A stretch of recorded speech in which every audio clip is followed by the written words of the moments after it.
It is now officially over. Antonio Brown is finally out of Pittsburgh. Antonio Brown is now a Raider. Pittsburgh sent Antonio Brown to the Oakland Raiders for a third-round pick and a fifth-round pick. So naturally, the question is, who won that trade? Pittsburgh or Oakland?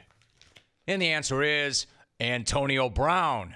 Antonio Brown won that trade. Antonio Brown did it. He did what almost no NFL player ever does. He won. He got over. And you damn sure better call him Mr. Big Chest after that. Mr. Big Chest. Because this guy talked a huge game, and then he went out and he backed it all up. The NBC got over in a huge way because he got everything he wanted. He wanted out of Pittsburgh. He got that.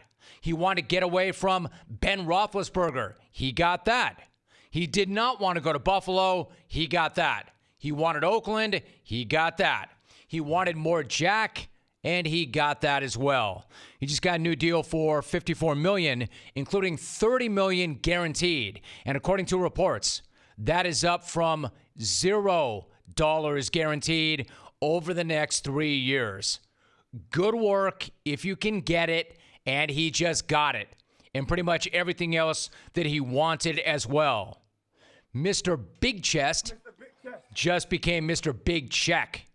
He worked the Steelers, he worked the system, and best believe others in his position saw how he did it and undoubtedly will be running Mr. Big Chest playbook as well.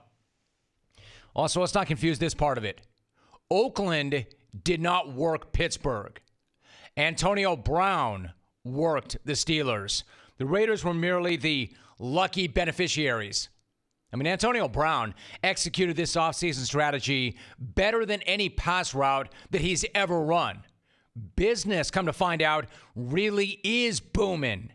While just about everybody was going on about how this dude had just nuked his entire career, he was actually just setting it all up. That was a damn masterclass. All of that stuff. The incident before Week 17, tweeting during Mike Tomlin's presser, the interview with James Harrison that never actually happened, the FaceTiming from an elliptical, the horrible self-gloss, the even worse blonde mustache. It all worked. It was an absolute stroke of genius. I mean, sure, at times it was pretty embarrassing and weird and petty and immature.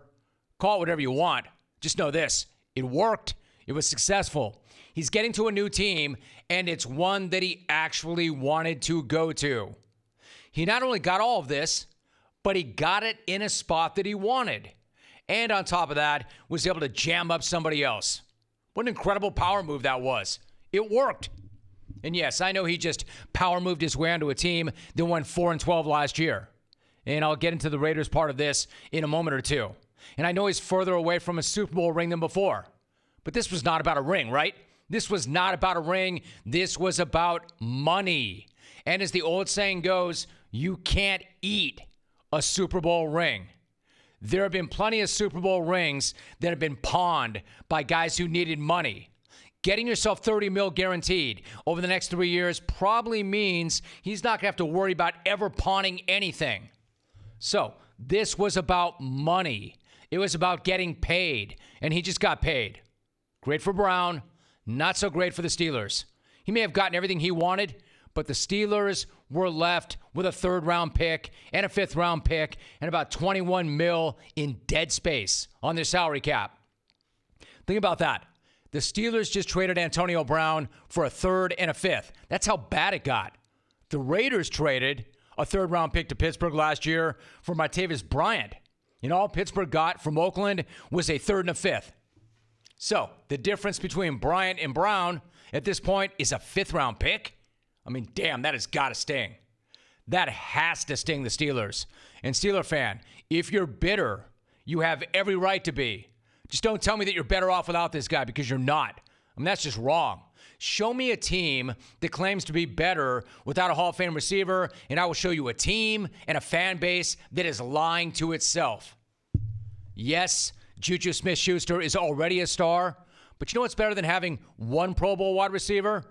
Having two Pro Bowl wide receivers. And having an offense with Juju and AB and Le'Veon and James Conner and Ben Roethlisberger.